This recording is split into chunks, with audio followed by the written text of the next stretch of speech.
He knew that taking it from me wasn't the way he'd always done it. And you know, I'm going to cry. This story is 20 years old now.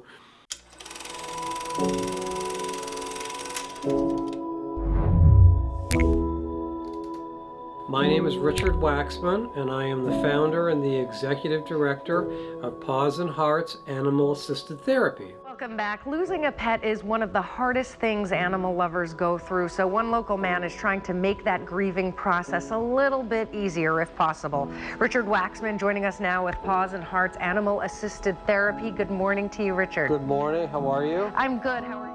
At Paws Hearts, we take trained therapy dogs into hospitals, long-term care facilities, cancer centers, Alzheimer's facilities, and special needs classes. You know, I originally said that I was the founder of Paws Hearts. I'm really not.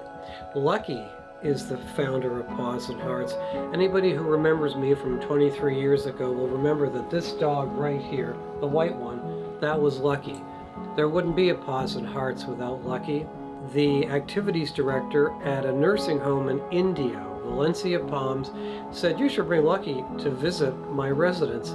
Little did this gentleman know that animal-assisted therapy had been my passion ever since my early 20s. Lucky lived 11 years.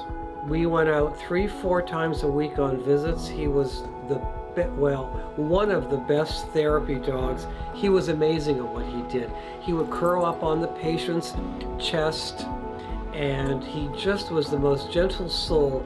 And the thing about Lucky was, when it was time to leave the patient's room, I would say, "Come on, Lucky, let's go." And he would wiggle up even closer to the patient, and the patient would say, "Your dog really loves me." Well, he did this in every single room, you understand. But it worked really well. He was just an amazing therapy dog. He just knew what he was doing in every room he went to visit. We started visiting Edith at Valencia Palms, and she took quite a shine to Lucky and I. And after a month or so, she said, "What tricks does Lucky do?" And I said, "Well, therapy dogs don't have to do tricks.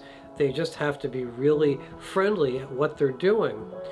Lucky used to have these little goldfish cookies. So she said, "Give me one of those cookies." So she took the goldfish cookie and put it in her mouth, and she trained Lucky to come up and take the cookie from her mouth. Well, this went on every Wednesday afternoon for a couple of years. And I could see that Edith's life was coming to an end, that there weren't going to be very many more visits. And the last time we went to visit Edith, she was in the bed, but not really with us. And Lucky was looking at her like, "Where's the cookie?"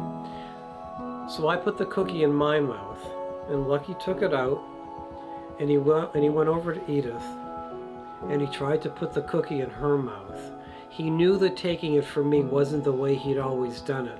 And you know, I'm going to cry. This story is 20 years old now. He was so clever. He wanted that cookie from Edith, not from me. Talk about a great therapy dog. If you'd like to make a donation to our organization, go to our website. The information you'll see it at the end of this. It's pawsandhearts.org, and one of the tabs says make a donation. Follow the prompts. You'll go to PayPal, and you can make a donation via PayPal. You can send us in a check. Each and every donation is acknowledged by an email and a lovely thank you letter, and we just appreciate every donation no matter what the amount of it is.